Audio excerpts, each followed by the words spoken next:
I'm gonna start like this. First of all, if you're a boxer and you're not taking note or notice of what Jake Paul is doing, you're worried about criticizing his boxing skills, then you're the fool. It's kind of weird because Jake Paul is extremely bigger than Tank.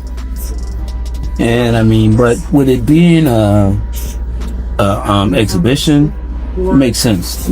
Jake Paul versus Tank Davis, they just announced the fight. What's your instant reaction to that? I don't know what's going to happen with a 135-pounder going up against a 200-pounder. I think it's not a real fight. Jake just too big. Two of boxing's most talked about names, YouTuber-turned-fighter Jake Paul and pound-for-pound star Gervonta Tank Davis, are finally set to clash, and legends of the sport are weighing in. Davis enters with lethal knockout ability, blistering hand speed, and proven experience against elite opponents. Paul, meanwhile, carries fan pressure and the reputation of staging oversized events. Many predict Tank will dominate as usual with sharp timing and footwork, but others argue Paul's height, reach, and habit of shocking doubters could turn it into the upset of the year. You know what? Fair play. If he does go out and fight Anthony Joshua, which I wouldn't advise because that would be extremely dangerous, then fair play if he was to do that. And all the critics and people like myself would have to shut the hell up, because I always said he's looking for fights that were manufactured, looking for fights that were predetermined. And by that, I don't mean fake fights. I don't mean fixed fights. I mean fights where the odds are so stacked in his favor that, of course, he's going to win. And of course, we see this. The latest match that's going to go down November 14th at the State Farm Arena in Atlanta, Georgia. Jake Paul is taking on, you've seen it by now, Gervonta Tank Davis. A man that is a lightweight in boxing. Now, lightweight in MMA is 155 pounds. Lightweight in boxing, 135 pounds. Jake Paul, I think when he weighed in for Mike Tyson, was 227 pounds. Official weight, 227.2 pounds. That is, if I'm not mistaken, a 92 pound weight difference. Almost a 100 pound weight difference. It's insane. Let's say he comes in at 200 pounds. It's still a 65 pound weight advantage, which is absolutely ridiculous. How can you be out there claiming to want to fight the best people on the planet and then going out there and taking on a guy that is maybe 92 pounds heavier, that is at least 65 pounds heavier than you? That is called one thing. That's called being a bully. It was bad enough when he fought Mike Tyson, a man that was 58 years old, and he was walking around like, I just beat the man on the planet. I just destroyed Mike Tyson and went out there and I beat him, and him and his brother are all celebrating and shit like that. It's like, dude, what are you doing? The venue for the showdown has shifted. Instead of Atlanta, Jake Paul will now meet Gervonta Davis on November 14th at the Kaseya Center in Miami. MVP announced the war moves from Atlanta. Paul versus Davis takes over Miami. Same date, same fight, new city. The bout will stream worldwide on Netflix. Though many label it spectacle, official notes describe it as an exhibition. A major storyline is the size gap. Paul last weighed in at 199.4 pounds at cruiserweight, while Davis's recent fights were near 135 pounds. Because of this, Davis's WBA lightweight belt won't be on the line. Boxing fans are losing their minds over this Jake Paul versus Tank Davis fight. And honestly, can you blame them? Why would Tank agree to this? I mean, look at the graphic.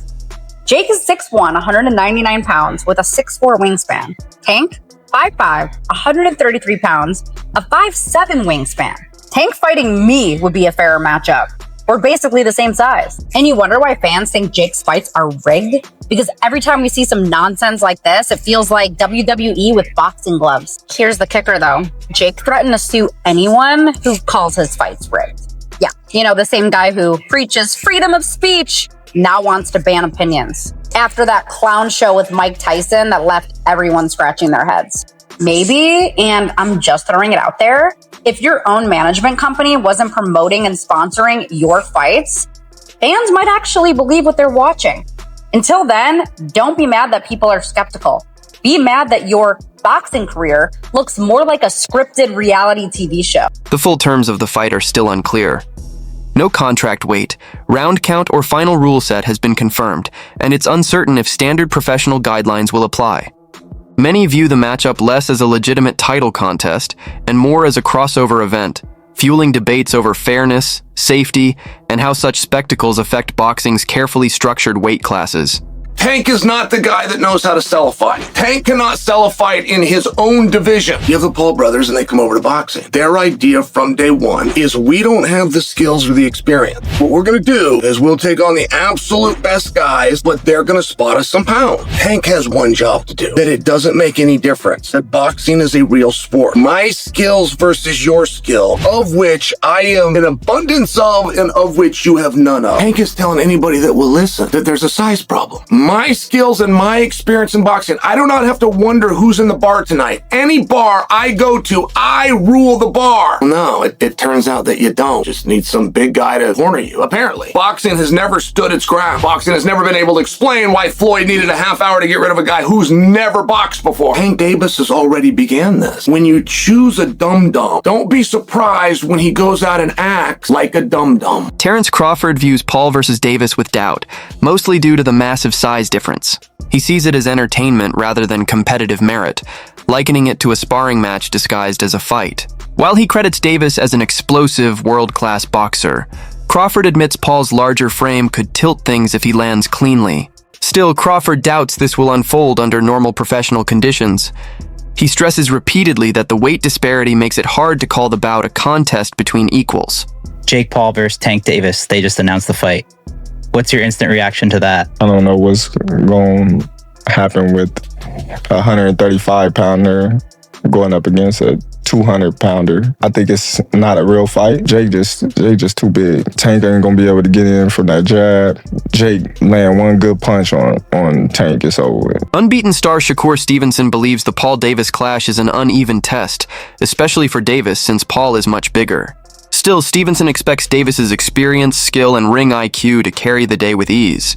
He predicts Tank will lean on sharp movement, accuracy, and technique rather than brute force. Stevenson doubts Paul has the polish to deal with Davis's speed and craft, and thinks Tank will box to a decision rather than chase a knockout. While he criticizes the mismatch as disrespectful to boxing, Stevenson remains convinced Davis's talent is far above Paul's. Case here when you've got what is like a 70-pound difference between these two guys. I mean, size will play some part of the fight, but if I'm thinking like I'm Tank, I'm probably just gonna go out there and try to outbox him and use my knowledge and IQ against him. So I can see Tank just outboxing him and making it real easy. Is there any way you could, any realistic or legitimate way in your mind you could see Jake Paul winning a fight against Tank? No. No way. Nope. Not a lot of people have talked about Jake and said he's got good power. Not even and I get anything could technically happen, but you don't even see a realistic shot where he could land one big punch and Tank being so much smaller, he just can't handle the power. Nah, not at all. I think Tank is he's been boxing his whole life. Been boxing since a kid, so I doubt like that's gonna be an issue or a problem. I think Jake is good for where he's at, but I think it's just levels. What do you think about the rumors of Tank and Jake fight? Man, Tank disrespectful to the sport if he choose that over fighting with me. I'm the best fighter in the sport. I've been telling him that, and he called cap on it. So if he won't call cap and say I'm not who I say I am, come prove it. I think it's dangerous for him to go back in there and fight Lamont. I think Lamont is a hell of a fighter. I can see that going left. So he better be on his A game. Daniel Cormier offers a balanced perspective. He respects Paul for daring to face someone of Davis's caliber, acknowledging both the risk and the potential reward. Yet he's critical of how lopsided the matchup looks due to the weight gap. Cormier stresses that in pure boxing terms, Davis is the more skilled and decorated fighter, leaving Paul with much at stake. He also considers the consequences. Paul risks damaging his credibility with a loss, while Davis would face ridicule if beaten by a bigger opponent. Though Cormier sees unpredictability in Paul's size advantage, he leans toward Davis based on proven ability.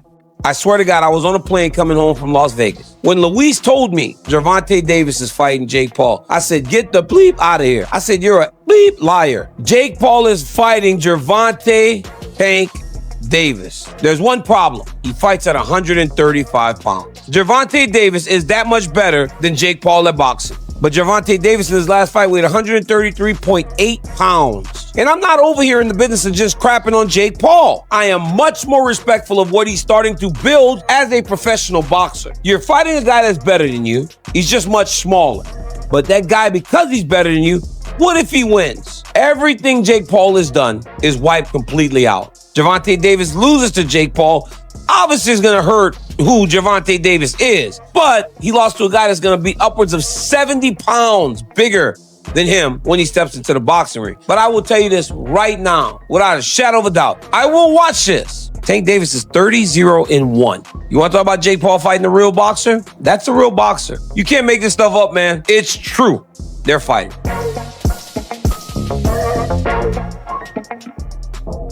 Teofimo Lopez sees the fight less as a clash for honor and more as a money-driven showcase. He notes that neither fighter is chasing legacy here, but both will secure massive paydays and mainstream exposure. While the bout doesn't have championship prestige, Lopez argues it still benefits boxing by reaching new audiences and generating buzz. Even as an exhibition, he believes it highlights how spectacle and star power can attract fresh fans and remind people of boxing's ability to dominate pop culture. And I'm actually very happy for Gervonta and Jake. I really am, man. It's good for the sport in some way, you know? So a heavyweight versus a lightweight. Yeah. You got a fly hit me, yeah. A heavyweight versus a lightweight. How's this going to work? Hey, they make it work. It's an exhibition for a reason. So, you know, they know what they're doing. And, you know, shout out to Netflix and shout out to both of them, honestly. Like I said, I think a lot of people in the boxing world are kind of upset. I could care less. I think they're going to go out there and make their money. It falls on the number 8 for a reason. They're going to make a lot of money. Have you got a prediction for that fight? My prediction? A show.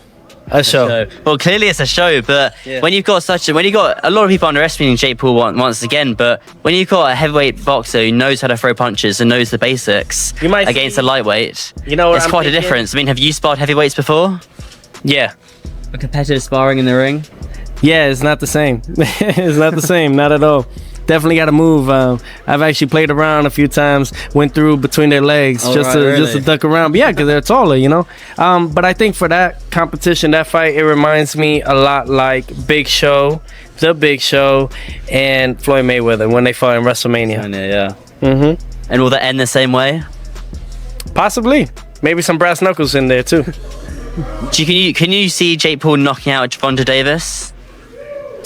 It's boxing, man. And if it's a show like this, anything goes, anything happens. You know, we expected Mike Tyson to do something, didn't go out that way. Jake Paul's training very hard, so, you know, kudos to both guys. I'm not going to critique them.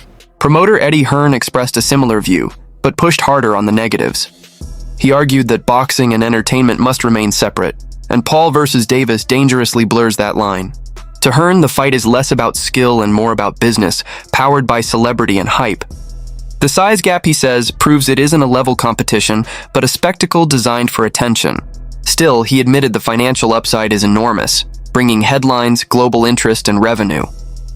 Yet, as a purist, he's troubled by matches arranged for profit over sporting integrity. Even so, from a promoter's angle, he admits it guarantees a successful event. They always told us that it was, we were looking at that fight for February of next year, and they always said that there was a chance that Jake would fight in November. I think, wasn't I the one that broke Jake Paul against Gervonta Davis 6 months ago or something? I knew that they'd agree that deal. I didn't know they were about to announce it then, but I did know that they'd agreed that deal previously. So I don't like it, if I'm honest. I mean, I think we need to really differentiate between boxing and an entertainment concept, and that's what that is. It's a freak show. It's entertainment. It's a lightweight fighting a cruiserweight. With, I don't know, is it bigger gloves and certain minutes per round? I don't know what it is, but, I understand the market and I understand this freak show shock kind of the world mentality of people potentially tuning in. Is that a step too far? Maybe. I mean, I hated Jake Paul against Mike Tyson, but it did massive numbers. I hate Jake Paul against Gervonta Davis. It'll probably do massive numbers. So that's when you really have to differentiate yourself between, just because you don't like it doesn't mean it isn't going to do good business. Now, whether you want to be involved with it is another kettle of fish. I don't want to be involved with it, but I do respect the fact that it's going to do big numbers. It's just not boxing. And I don't think we should promote it as boxing. In the meantime, then, Eddie, where does that leave you with Anthony Joshua? Are you exploring other options for the end of this year, or are you still looking at that fight for the beginning? Yeah, no, we're not interested in the Jake Paul fight right now. After that, I mean, like, we're not going to wait around till November. Is it November or December, whenever it is? And Rolando Romero offers a calm take, stressing that Davis's legacy is secure no matter the outcome. As a multi-division world champion with major wins, Tank's reputation won't be harmed by a loss to Paul. Romero acknowledges Paul's larger frame is a real advantage, but insists that doesn't diminish Davis's body of work. The titles, the respect, and his place in boxing history remain intact, regardless of this fight's result. But like, Jake Paul might be too big for him, or Tank might crack him. You don't know. Like I said, like, or as an exhibition, we don't know if they throw at each other or not, or we don't know. I don't know. I can't give an opinion because I don't know what's going on. Do you think it impacts, like, will it impact Tank's legacy if Jake Paul were, like, to beat him or even, like, knock him out? Dude, Tank's a 3-division world champion, 4-time 3-division world champion. At the end of it, bro, you can't take anything away from him. Paulie Malignaggi highlights the clash between size and experience. He concedes Paul's popularity and size have grown, but insists that ring knowledge outweighs physical strength. Davis has fought on grand stages, faced world-class opposition, and developed elite adaptability. No matter Paul's size, he lacks Tank's years of training and ring savvy. Malignaggi concludes that in boxing, skill and experience often triumph over raw physicality. I think Davis is more to lose because he's the bona fide world champion. I don't care if he's much smaller. I think Jake Paul has sort of plateaued as far as where his boxing is concerned. It's rather low level. He's big, he's physical, he's strong, he can hit. So there is that risk. Davis, at lightweight, you're in a moment where it's too physical for you, you can clinch. Against the heavyweight, where you clinching? You ain't getting out of that corner just clinching anymore if you run out of space. You know what I mean? So it's interesting. But Davis, listen, there's a lot of talking points that I'm sure we'll get into when this gets closer to the fight. Davis can still punch at lightweight. Can he drop a heavyweight? There's a lot to gain there, right? If Davis knocks... The answer is yes. If Davis drops Jake on his ass, as much as Davis is the one with more to lose, it's still a highlight moment. A visual that will stay forever. Yeah. But if you get dropped, even if you're smaller, you're still a world champion in multiple weight classes. If you get dropped, what's the look? What's the feel? On the inside, as boxers, me and Chris Algieri, the champ, even you, Jimmy, you have fight experience, so we know that the risk is a big guy that big hits you. You're probably going down if you're a small guy, if he hits you clean. So we know the risk, but how does it look to the public eye who don't understand that? You know what I mean? The public. So there is a lot to lose, though. There's a bit to gain. I wouldn't necessarily have an issue with this had Davis's career arc been one that benefited boxing. Davis was manufactured and put into a position where he's supposed to benefit boxing. And I don't think he has. I think he's hurt boxing. So by giving him this reward, that's my problem. Why are we watching this? Why don't you make him earn his spot that he still hasn't earned, mind you? So what's your call on Jake Paul versus Gervonta Davis? Will size prove decisive or will skill win out? Share your prediction in the comments.